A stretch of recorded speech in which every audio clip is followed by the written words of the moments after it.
Okay, guys, so welcome in then. We are on episode, I've lost it already, 5. We're on episode 5. Episode 5. So we're today going to be talking about managing pain and overcoming fear. As always, me and Scott always have a little catch up before this call anyway. But we were saying off air a minute ago, like this could turn out to be a huge subject, which I'm sure we'll delve into lots of different parts of it. But right now, you're probably thinking, like, what do we mean by managing pain? And obviously, like, there's so many different levels of pain, right? We've got surface level pains. We've got, it could be, something you're dealing with personally. It could be general, sort of like, as an athlete, that's general pain where it's just that you're feeling always under pressure, and it turns into a pain because it turns into your, stress within your life. But before I sort of like go any deeper into any of those, Scott, you said a good sort of like reflection of them all earlier on. If you want to share that sort of how you see this. Yeah, so I break it down into a few different phases, I suppose, when we're speaking specifically about athletes and performance. And obviously, the first thing that comes to mind for everyone is physiological pain. And in that sense, we can kind of define that over 3 courses. The first being just kind of your day-to-day training fatigue, showing up and pushing through a hard training session, and enduring what you need to get that done. The second is like the little bit more kind of ongoing, dealing with physical pain over time. As an athlete, obviously we put our bodies through a lot. We get physically beaten up, and that can be very, very challenging to deal with mentally, of course, because that is what these episodes are all about. To continue to show up every day and do what you need to do and overcome that barrier. And then finally, of course, is something that we'll touch on to a greater extent later, is dealing with chronic pain or injury pain that then opens up a few extra doors. And now, obviously, in the context of this series, everything we will be talking about pertains to how we mentally approach those situations and that stimulus, and how we condition our minds to overcome and endure those degrees of physical hardship. So that's what we're going to be touching on a lot in this episode. We'll also be talking a little bit about the relationship between emotion and pain, and that's very much what you were just telling the audience, Dean, as well. How what we feel physically then starts to manifest emotionally, and vice versa. So that's what we'll be touching on later as well. Yeah, for sure, man. I mean, obviously, to kick things off then, like, I always think about this as I'm a very stressful person naturally. And I think talking about like what you're talking about there, like it help, like where it manifests is important to understand, isn't it? Because as a human being, like, we're all different, obviously, but some people manage stress, manage pain in different ways. Me personally, I have managed a lot of things in my life. However, I always seem to feel stressed and always feel like I'm under some level of stress. And I think it's quite important, isn't it, to understand how you feel often, because it can knock you back and not allow you to be your best as such. So I think that's one of the most important things really for this episode, to get people to understand, like, like what pain can be, and how we can manage things so we're able to continue to push forward regardless. As opposed to feeling like, obviously, like, I've had enough, I'm done. Like, that sort of feeling. I mean, obviously right now, COVID is one of the biggest pains in the whole world. Like, for many people, obviously, but it doesn't mean we should stop and give up.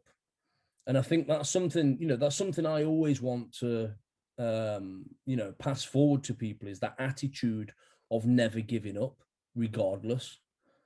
Tony Robbins actually says a really good one of a sketch that he talks on, where he's talking about like a a dabbler and a stressor, I think he calls it. Whereas a dabbler is somebody that will dabble in different things and never really give it their all because they keep saying, I've, it's too hard, I give up. Whereas a stressor will always stress to make sure they give their best. And I think that's a good way to look at things, because I like to think, that regardless of what happens, we always push forward. But it's understanding that we will always feel some form of pressure and pain, isn't it? Yeah, absolutely. And I think that kind of the first part, especially of what you just said there, is the most significant. The fact that what this is about is understanding your relationship with pain, right? Because especially with regards to performance and athletes in general, there is a certain degree of pain that everyone has to understand is necessary. It's the price of admission, right? And you need to make your bed with that right off the bat before you even invest yourself even a little bit in what you're pursuing, right? But then to your point with regards to the Tony Robbins expression, when you become that person who invests themselves fully, to now begin to understand what it is you need to be able to endure over the course of your investment in this process, and how you go about doing that, right? And obviously physical suffering is the very top of the pyramid, because that's what everyone is going to be exposed to right off the bat. Yeah. And as I said, that is kind of the price of admission for an athlete. From that point on, though, how do you continue to show up, continue to process your way through each session, through each competition, through years of physical suffering? And where do you draw that kind of thin gray line, as you described it, where you carry on or you stop? Yeah, that's true. Like, look, just looking at that, like the top of it, like you say there, with the physical pain, I think it's also important to sort of like understand what pain you go through physically as an athlete, as somebody that trains, and somebody that competes, because there's so many things within the athlete world that puts you in a very uncomfortable position.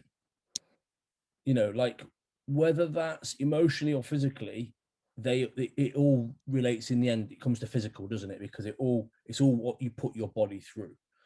But that's, I mean, I personally love that side of things, because it's what you do every day, isn't it? It's what you put yourself through every day. I mean, we were just saying earlier on about all you feel like you do is eat. But again, like that could be looked at as that's one of the pains. It's like, fuck, I've got to eat again. I've got to cook food again. I've just, do you know what I mean? It's constant, and these can be part of them. Again, like I know that this is jumping slightly to a different thing, but they all are part of the same sort of, task, if you like, and it's all part of being an athlete.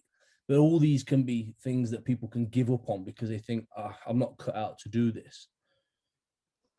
Right, absolutely, and like as we've discussed in previous episodes, the massive component of what keeps an individual going is, of course, finding their why, understanding what they're doing this for, what it's worth to let's assume it, at least in this context, that this individual is suffering, right?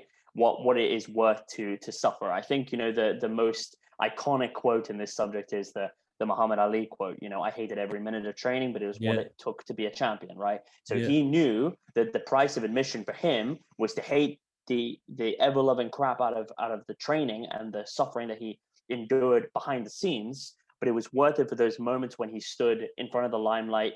His name was screamed by tens of millions of adoring fans, and he's now widely known as the greatest of all time in his respective sport, right?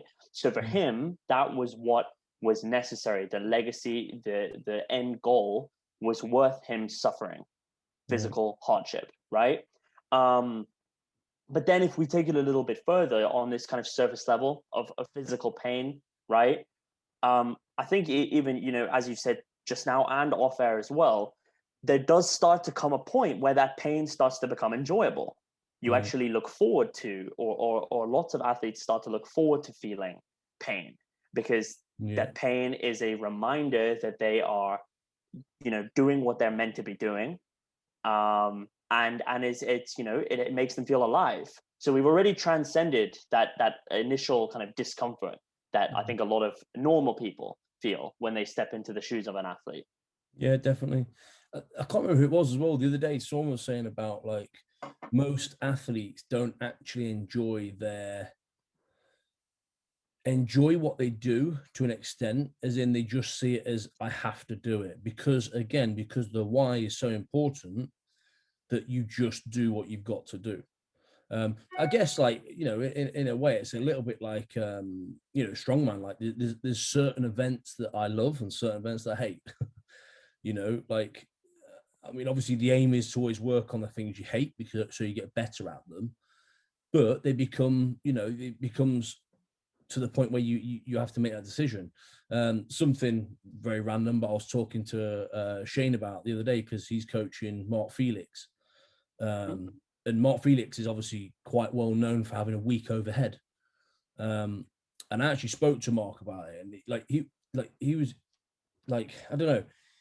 I think Mark, he feels a lot of pressure from everyone. Obviously, in the world, he's a great strongman. He's a great guy, isn't he? Like, and for him to sort of like to know that he feels a lot of pain from people thinking that he's rubbish overhead, it's crazy. Like, to think that this man stands in front of the whole world, yet he feels, do you know what I mean? Like, really uncomfortable when he's doing overhead events. It's like at Worlds, he was up, and he literally walked up to the it was Viking press, walked up to it, touched it, and walked away. Like, he didn't even attempt it. He was like, I'm not doing it. Do you know what I mean? And it's crazy, isn't it? Like, even at his level, people are dealing with that sort of stuff. But again, that's another pain, isn't it? It's like, it's something that, and he's now dealing with that, and that's what Shane was on about, and that's what Shane was saying is his biggest goal, that he wants to help him overcome that fear of, like, I'm shit at overhead, which is crazy. Right, and it's in a really that in of itself is a very, very interesting example. And I hope both Shane and maybe Mark watches this, because honestly, like, it's amazing to see an individual like that who is so. Mark is one of the most, if not the most experienced strongman in the pro circuit. He's won countless acclaim for what he's done. He's been competing for such a long time. He's great at so many events. He's known for being phenomenal deadlift, rep deadlift, Hercules hold, so on. And yet that he still feels that amount of self criticism to such a great extent, even now, in this part of his career. It shows how powerful the lack of belief can be, and how an emotional kind of an aspect of emotional suffering can really manifest physically in performance. Is he not the best overhead presser genetically? Who knows? But the fact remains that, and this actually goes back to our first session, I think, when we spoke about this. He is ingrained now in him this notion that log pressing and overhead pressing is something he fails at and is not as good at. And now that repeats itself ad nauseum to the point that he fully believes in it, and it is starting to take away from how he perceives himself as an athlete overall. Yeah, which is crazy, isn't it? Like, that's obviously quite an extreme level as well, isn't it? Something I just found a little quote thing that I shared actually this morning on my Instagram, but it's just something that popped into my head a minute ago when we were talking. A smooth sea never made a skilled sailor. I just found it like quite a good quote, because it's something like, obviously basically saying, like, you can go in a smooth sea, but you don't become skilled at anything. Like, go in a rocky sea, and then you will be conditioned, to a better mindset, etc. I think it's just like, I like little quotes like that. But I think, like, with what we're trying to talk about at the moment, like, we've got to understand, haven't we, that like this whole managing of the pain sort of side of things, you've got to appreciate that you're going to be uncomfortable at certain things, and you're going to be in a place where you have to really think about how you're going to approach things from time to time. And I guess that's where it sort of like comes into the fear of things a little bit. Like, there's a lot of people that fear certain things for certain reasons. Like, for example, like, I think you've got a bit of a story to share, haven't you, with yours? But Like one of my clients that I coach, who he came out of a wheelchair a while ago. He was in a wheelchair for 3 months. He did it. He injured his back lifting. I don't know exactly what he did, but he injured his back lifting. He was in a wheelchair. So now he had this massive fear of lifting. You know, he's a positive guy, and he's a hungry guy, so he didn't want to give up, but he just had this fear in the back of his head. And I think that sort of like, you know, is such a common thing that happens, where somebody injures something and then they don't dare do that thing again. You know, like we hear it all the time. I mean, obviously, strength and conditioning wise, we hear people all the time that will join our gym and say, "Oh, but I can't deadlift." It's like, okay, why? Half the time, I know exactly what they're going to say, and I know exactly what I'm going to say back to them. And it's not just me being, you know, a dick or being arrogant or anything, but people are so fearful of what they've done before because they've done it wrong, yet they haven't ever done it right, so therefore they haven't corrected it for themselves. And I think that's the learn with that. And that's again with Lewis, who I was on about a minute ago.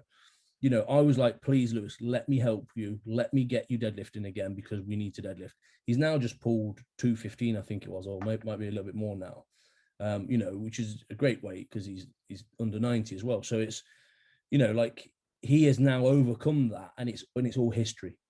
You know, and I think that's a great example of just I guess it's trust the process.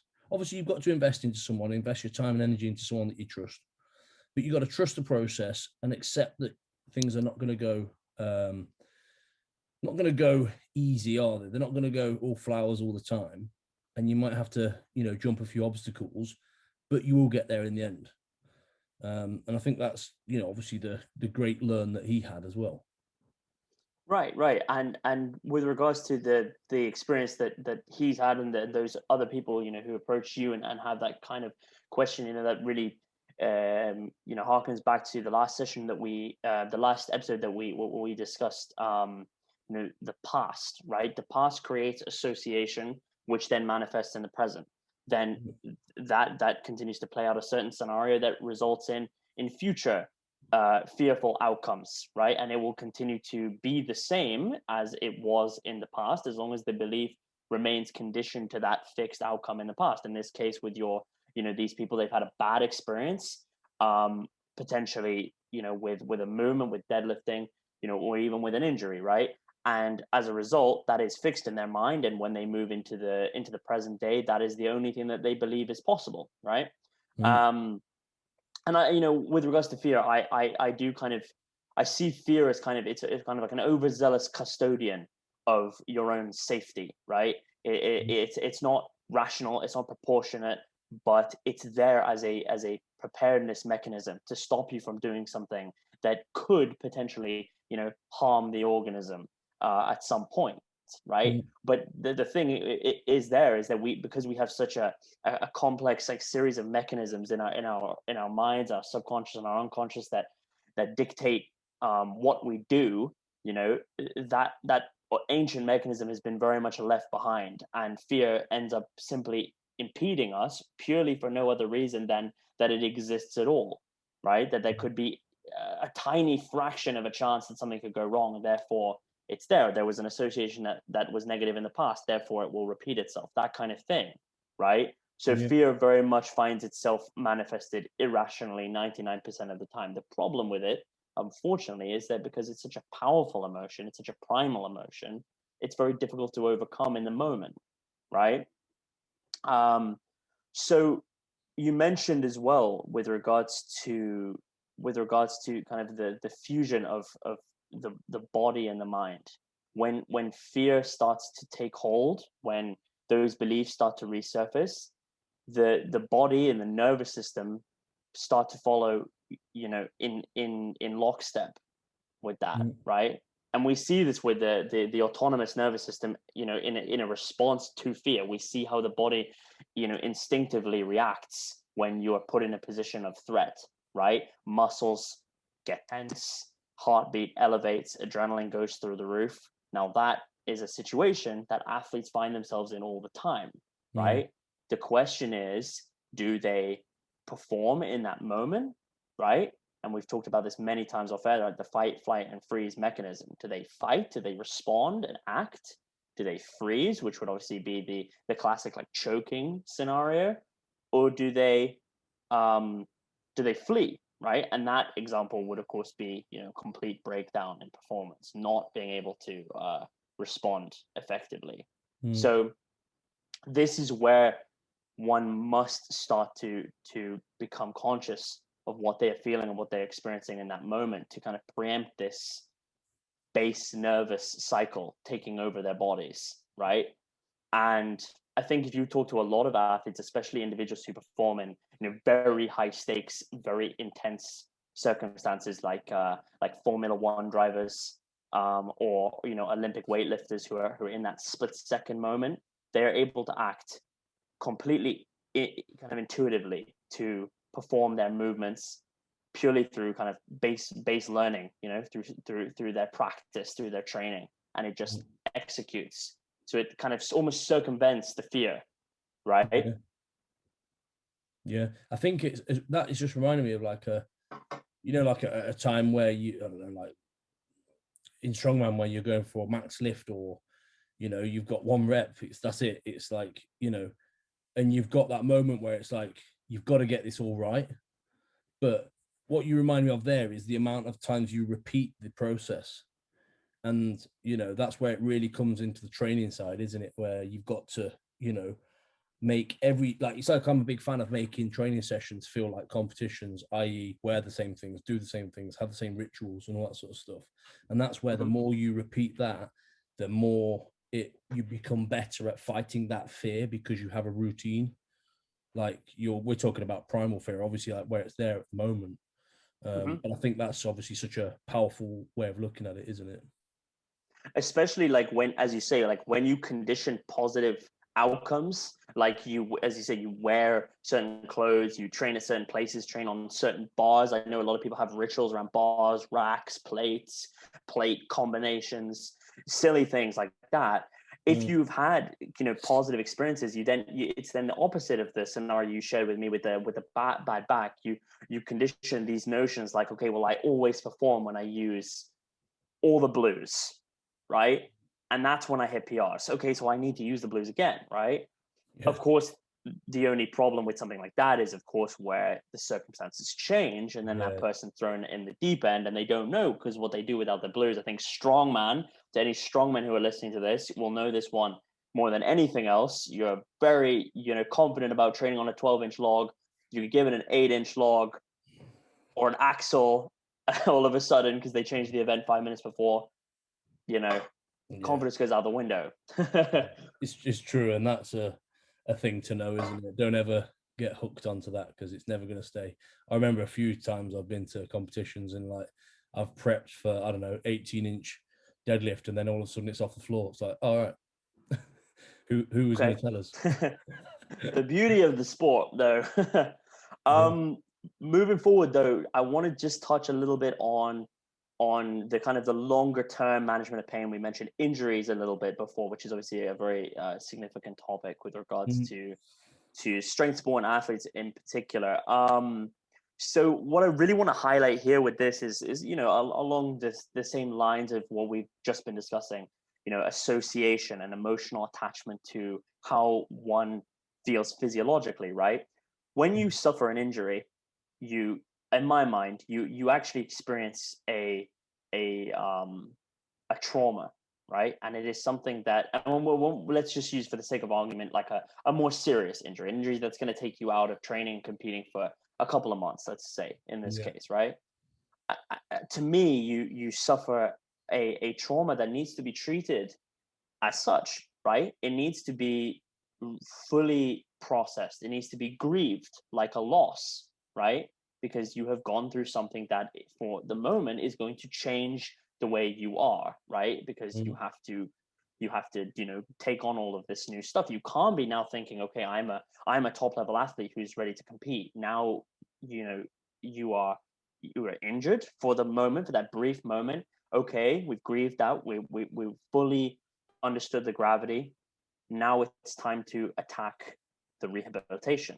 and that's where the energy goes, right? And that's where we start to stay in line with where you are physiologically. You are injured, you are recovering, right? But you're still thinking like a champion, you're still thinking like an athlete. You're not, because it's very easy for people, and it's a horrendous place to be as an athlete, where you have so much attachment to your identity as a lifter, as a strongman, or whatever, tennis player. Something happens that takes you out of that. You have to, for a moment, grieve the loss of that identity, because in this moment right now, you are not an active athlete, you are rehabilitating, right? So whilst you apply the mindset of an athlete to never giving up, persevering, enduring, in that moment, I think you have to draw on the fact that you are a person with needs, and in this case, you've suffered a great loss, right? It's just switching that mind, isn't it? Like, to understand the difference, so that you're not setting yourself up for a worse feeling, I guess. Like, trying to carry on the way that you were and realizing that, fuck, I'm not able to anymore, and then you'll be in a worse place, won't you? So yeah, no, it's a good point. It's switching your mentality to sort of still become that warrior, and still maintain that warrior mindset, but just respecting what's happened as such. Right, and you're giving it the real credence for what it is, and as you say, like, if you ignore that, if you don't do that, both physiologically, and emotionally, you are going to find yourself, if you continue to kind of be your head against that wall with that old mindset, you're going to find yourself potentially more injured physically, right? But also emotionally, as you say, you're going to go and you're going to have to confront the reality that I'm not able to perform as I was because of this. But if you keep pushing, you're going to be constantly confronting that reality, which is a very difficult thing to do, right? It's a very emotionally distressing thing to do, because, as I say, your identity, your emotional connection to what it means to be, strong and at the top level, has been kind of dashed against the wall, and you're kind of fighting desperately to keep it. But in this moment, that's the last thing you need, because what it involves is bypass. You're not addressing what's happened. In the same vein as if you, let's say you suffer a great trauma in your life where you lose someone you love. If you carry on acting like nothing happened whilst there's this kind of gaping hole in your heart and in your life, you're not grieving the loss of that person, and ultimately it's that the suffering, the pain is somewhere in your unconscious, right? It will rear its head, and it will rear its head when you least expect it. And I think the same obviously to a lesser extent, but to some, to people whose livelihoods, to people whose identities rely on this stuff, it's a massive deal to endure something like that. It's trying to get that balance, isn't it, though, of like you say, grieving, understanding it, but then also having that that drive to continue. Right. I actually left last week with a start of my story, but then I didn't really finish it about my hip, when I first broke my hip. But that falls into this now. So when I first broke my hip in the army, I had a stress fracture, and obviously I left the army, like, originally medically discharged, and then obviously I got kicked out anyway. But when I left the army, I spoke to all my medicals and everything, and they were like, look, you're not going to be able to train, you're not going to be able to do anything. You need to literally, like, stay off your hip because of where it was. And I just had this massive, because I remember speaking to my doctor, and he was on about, like, you won't be able to squat. And I was like, out of all the things, is like, squatting is like the worst thing you can do. And in my head, I'm like, I'm going to squat. Like, I just, just the egotistic me, I guess, but I was just like, I'm going to squat. So anyway, I went through like a process of, like, swimming, rehab. I went, I studied it and went deep into it to understand more about it.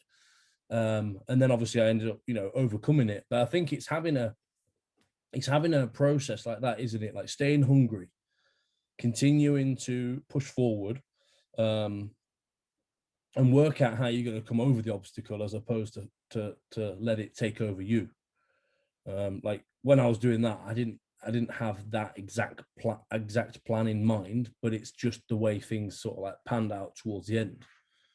Right. But yeah. Right. And you in that case, you had a you had a belief. You knew that you were going, there's no way that what that doctor told you was going to be true. You knew that it was time to take a step back and to kind of recalibrate.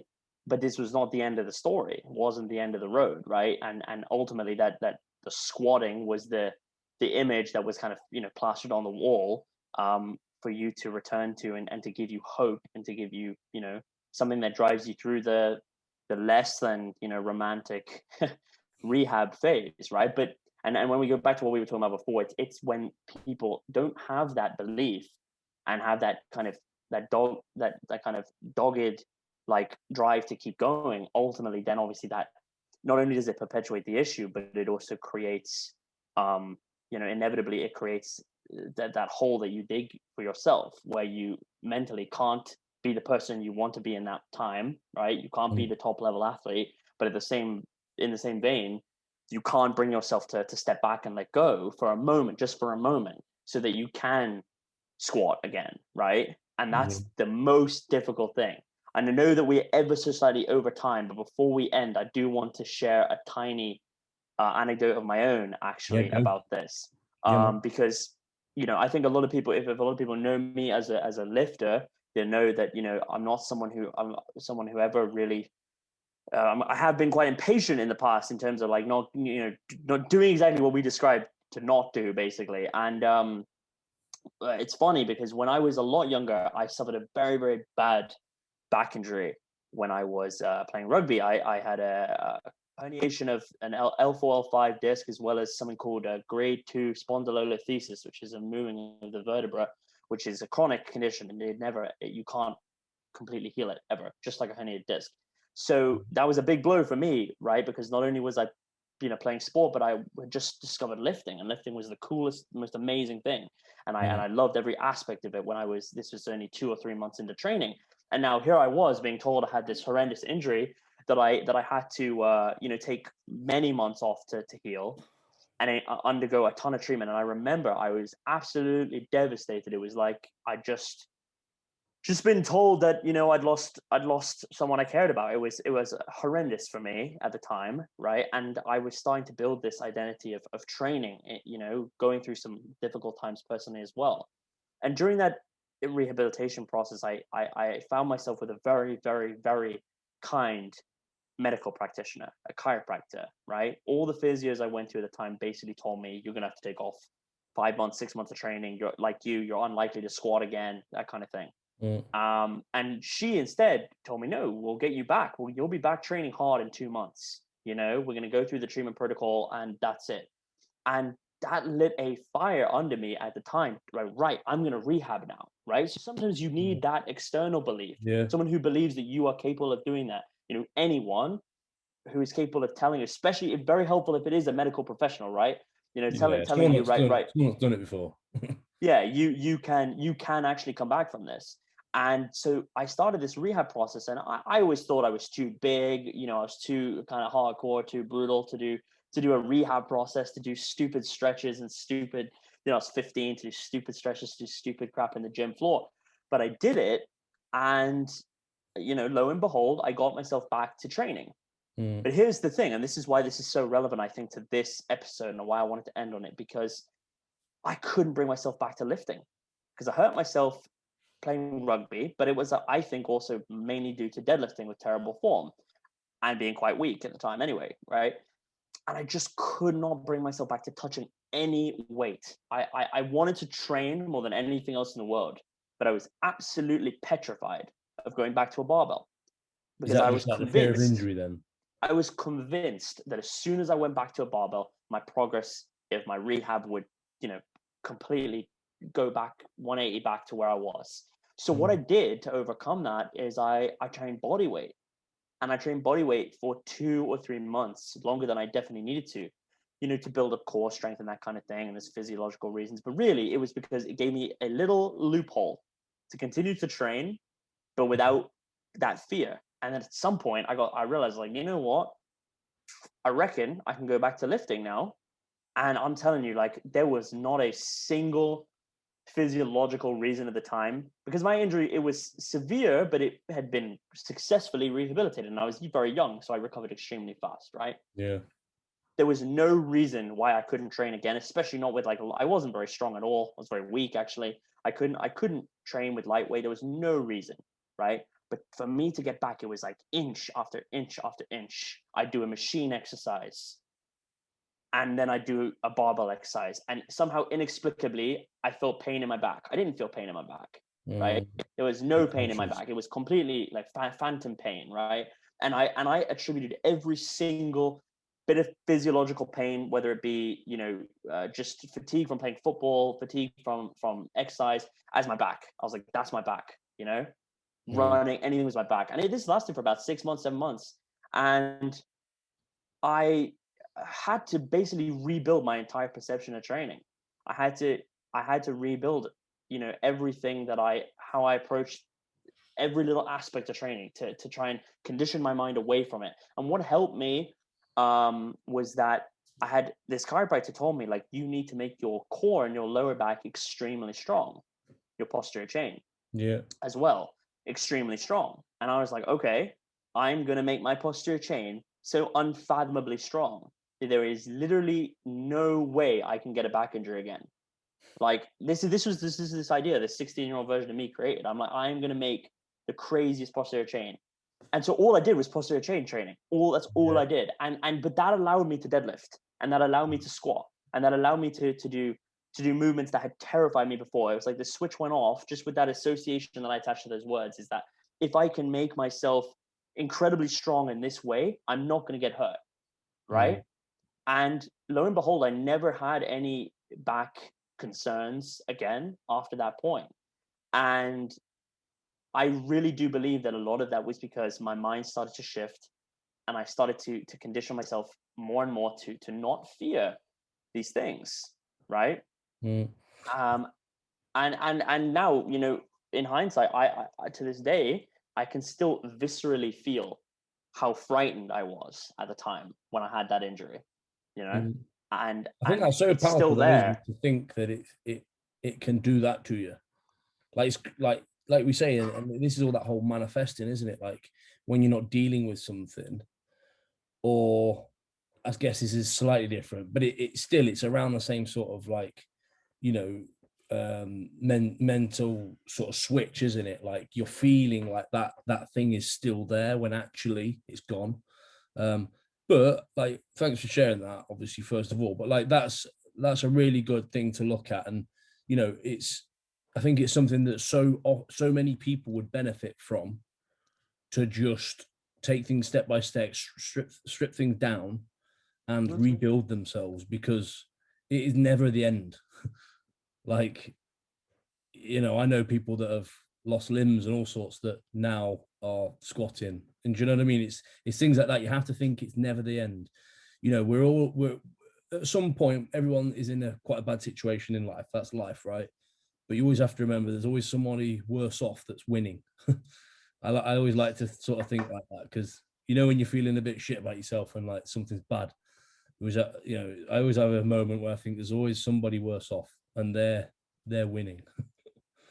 Right. No, 100%. And then the final thing I say as well, with regards to anyone who is in that kind of position and is suffering in that way, the most important thing you can do is to try and differentiate how much of that is physical pain and how much of it is somatic anxiety, how much of it is mental fear and anguish manifested physically, right? Because for me, I noticed that when I was stressed, independently of training, my back started to hurt.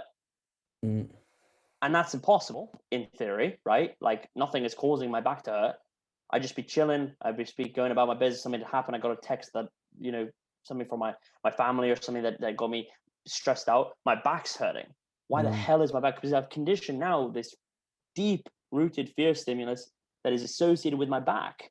And to me feeling powerless and frightened and uncomfortable in general, right? And the more I started to realize that, the more I started thinking, maybe it's not really about training as much as it was. And the thing that tricks people is, of course, this was at one point a physical injury.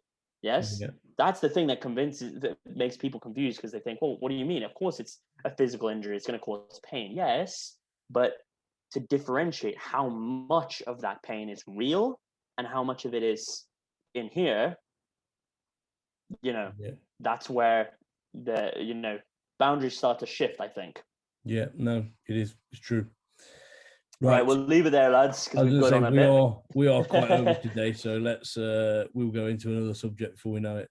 But it's an awesome episode again. I'm sure you'll agree, Scott. But so we will next time be doing an episode called "How to Find Your Inner Power," which again will be a very powerful episode, which I'm looking forward to going through as well. Me too. And it will be 30 minutes, most likely. Yeah, we'll try.